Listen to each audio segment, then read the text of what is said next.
मध्य प्रदेश में गौवंश संरक्षण को लेकर किए गए तमाम दावे खोखले नजर आ रहे हैं। प्रदेश में गायों की देखभाल के लिए गौ संवर्धन बोर्ड बनाने के साथ गौ कैबिनेट का गठन भी किया गया है। इसके बावजूद गाय सड़कों पर आवारा भटक रही है। देखिए खास रिपोर्ट। 2020 में देश की पहली गौ कैबिनेट का गठन कर एमपी सरकार ने खूब वाहवाही लूट अपनी पीठ थपथपाई थी और कहा था कि अब राज्य में गोवंश की सुरक्षा और कल्याण के लिए योजनाबद्ध तरीके से काम किया जाएगा। पर इसे दुर्भाग्य ही कहेंगे कि गो कैबिनेट बनने के बाद भी सरकार ने इस ओर से मुंह मोड़ लिया। गो कैबिनेट बनने से लेकर अब तक सिर्फ एक बार ही बैठक की गई है। गायों के संवर्धन की दिशा में कोई काम नहीं किया गया है। सड़कों पर घूमती गायों को मंदिर गौशालाओं तक में चारा नहीं मिल रहा है। गौ माता के नाम पर सिर्फ भारतीय जनता पार्टी की सरकार हो, भाजपा पूरी संगठन हो, इसने सिर्फ राजनीति करी है, राजनीतिक लाभ लिया है और उसके बाद ये गौवंश को भूल गए हैं।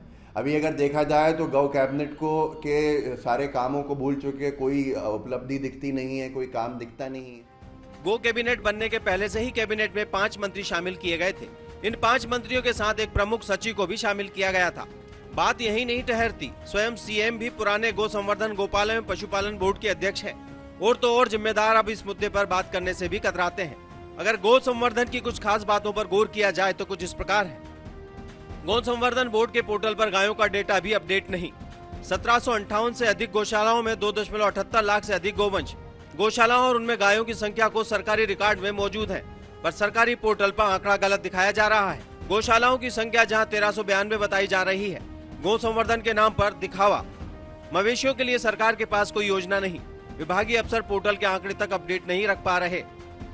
देखिए, गौ माता की रक्षा हो, उनका संरक्षण हो या ठीक प्रकार से देखभाल की बात हो, ये 1 दिन और 2 दिन का मसला नहीं है। कांग्रेस पार्टी की तरह जब जब चुनाव आते हैं कांग्रेस को ये सारी चीज़ें याद आने लग जाती हैं।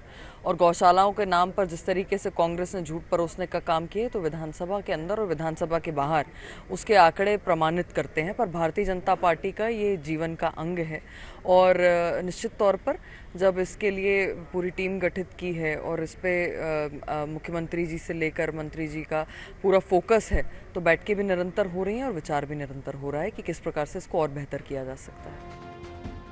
गौ संवर्धन के लिए बजट की बात करें तो 2022-23 में प्रदेश की पंजीकृत 1758 गौशालाओं में गायों के पोषण के लिए 202 करोड़ 33 लाख रुपए की राशि स्वीकृत की गई है। पिछले सालों की तुलना में रकम भले ही 2 गुना कर दी गई हो, लेकिन इसके बावजूद प्रदेश भर में लगभग 1 लाख से अधिक गायें शहरों की सड़कों पर घूमते देखी जा सकती हैं। इसके बाद भी सरकार इस ओर ध्यान नहीं दे रही है। भोपाल से INS 24/7 के लिए प्रिंस गुप्ता की रिपोर्ट।